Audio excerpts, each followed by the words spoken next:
नमस्कार दोस्तों, new prepare education channel में आप सभी विद्यार्थियों का हार्दिक स्वागत है। तो दोस्तों, इस वीडियो में हम राजस्थान स्टेट ओपन बोर्ड की विषय गृह विज्ञान की ऑनलाइन क्लास पढ़ने वाले हैं। तो दोस्तों, आपसे मेरा निवेदन है कि आप एक बार इस वीडियो को पूरा ज़रूर देखें, एक बार आप क्लास को पढ़कर ज़रूर देखें। दोस्तों, ये आपके लिए बिल्कुल फ्री है।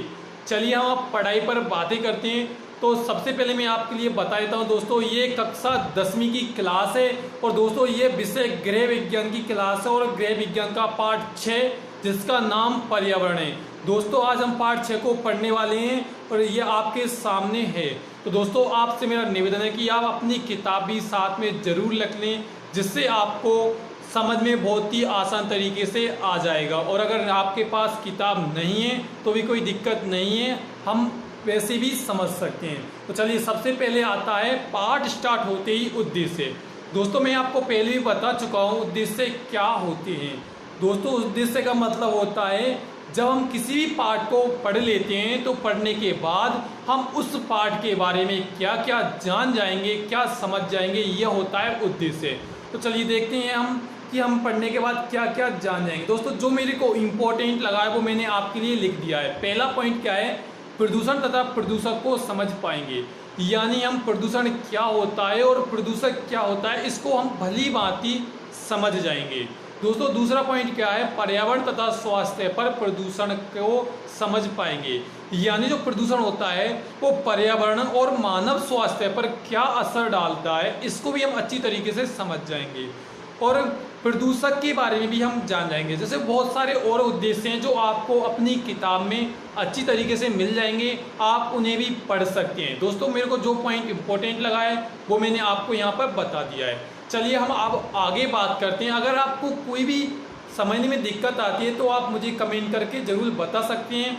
दोस्तों, इस चैनल के अलावा आपको कहीं भी राजस्थान स्टेट ओपन बोर्ड की क्लासें नहीं मिलेंगी। अगर आप पढ़ना चाहते हैं तो आप रोज़ाना इस चैनल पर क्लासें बिल्कुल फ्री पढ़ सकते हैं। तो सभी विद्यार्थी वीडियो को लाइक कर दीजिए। अब हमारा पाठ स्टार्ट हो जाता है। तो देखिए दोस्तों, पहला पॉइंट क्या है आपके सामने, प्रदूषण क्या है इसको मैं आपको अच्छी तरीके से समझा देता हूँ। दोस्तों, किसी भी पदार्थ की अधिकतम मात्रा हो जाना ही पर्यावरण प्रदूषण होता है। यानी दोस्तों, जो भी पर्यावरण है यानी हमारा आसपास का जो क्षेत्र है उसमें किसी भी अपशिष्ट पदार्थ की यानी जो बिना काम का पदार्थ होता है उसकी अधिकता हो जाती है तो वो पर्यावरण को प्रदूषित करने लग जाता है। दोस्तों, मैं आपको अच्छी तरह से उदाहरण देकर भी समझा देता हूँ जिससे आप समझ जाएंगे। दोस्तों, ध्यान दीजिए, क्या है, जैसे कोई भी कारखाना है, कोई फैक्ट्री है जिससे धुआं निकलता है, तो जो उससे धुआं निकलता है वो जहरीला धुआं होता है और ये पर्यावरण को प्रदूषित कर देता है। दोस्तों, पर्यावरण प्रदूषित होने से क्या होता है, ये हमारे स्वास्थ्य पर भी असर डालता है। यानी दोस्तों, जो फैक्ट्री से धुआं निकलता है वो पर्यावरण में अधिक हो जाता है और इसी धुएं की अधिकतम मात्रा ही पर्यावरण और हमारे स्वास्थ्य को भी दूषित कर देती है। यानी हमें बहुत सारी बीमारियां हो जाती हैं। यानी इसी प्रकार से आप और भी सोच सकते हैं, जैसे धुआं, धूल के कण, कचरा है, इन सभी पदार्थों की अधिकतम मात्रा हो जाना ही क्या होता है, पर्यावरण का प्रदूषण होता है। ठीक है दोस्तों, अगर आपको फिर भी कोई दिक्कत आती है तो एक बार आप किताब भी साथ में रख लें। अगर आप इस वीडियो को देखने के साथ साथ में किताब भी पढ़ते हैं तो मेरी गारंटी दोस्तों आपको बहुत ही अच्छी तरीके से सब कुछ समझ में आ जाएगा। तो चलिए हम अगले पॉइंट पर बात करें। दोस्तों, अगला पॉइंट क्या है, प्रदूषक क्या होते हैं।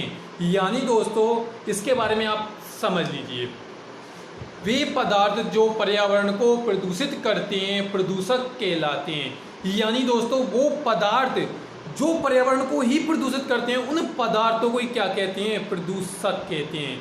यानी अभी मैंने आपको बताया था धुआं पर्यावरण को प्रदूषित करता है, तो यानी जो धुआं होता है, धुआं एक क्या है दोस्तों, प्रदूषक है।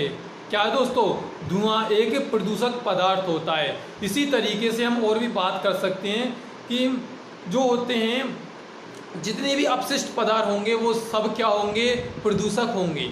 जैसे मैं आपको एक उदाहरण देकर और समझा देता हूँ। दोस्तों, जब हम नदी नालों में नहाते हैं तो जब नहाते वक्त हम हमारे कपड़ों को साबुन से धुलते हैं या फिर हम खुद साबुन से नहाते हैं और नदी में जाते हैं, तो जो हमारे शरीर से गंदगी निकलती है वो सारी गंदगी दोस्तों क्या होती है, वो सभी की सभी गंदगियाँ प्रदूषक होती हैं। इसी तरीके से हम धूल की भी बात कर सकते हैं। जो धूल होती है वो पानी में जाती है और पानी को गंदा कर देती है। यानी दोस्तों जो धूल होती है वो भी क्या है, एक प्रदूषक का काम करती है। यानी जो धूल है वो भी क्या है, एक प्रदूषक पदार्थ होती है।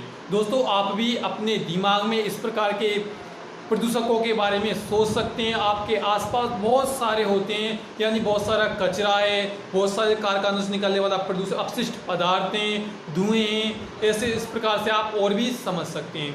कल हम और अच्छी तरीके से बात करेंगे इन्हीं पर कि जो प्रदूषक होता है वो कितनी प्रकार का प्रदूषण होता है, इन्हें किस प्रकार से समाप्त किया जा सकता है और ये हमारे स्वास्थ्य पर कितना ज़्यादा प्रभाव डालता है। तो दोस्तों आपसे मेरा इतना ही निवेदन है, आपको जो पढ़ना है कमेंट करके बता सकते हैं, आपको जो समझ में नहीं आता है आप उसके लिए भी मुझे कमेंट करके बता सकते हैं। पर दोस्तों आप जितना ज़्यादा ऑनलाइन क्लासें पढ़ेंगे आपको उतना ही ज़्यादा फायदा होने वाला है। तो दोस्तों सभी विद्यार्थी वीडियो को लाइक कर दीजिए और सभी ज़्यादा से ज़्यादा इस वीडियो को शेयर कीजिए।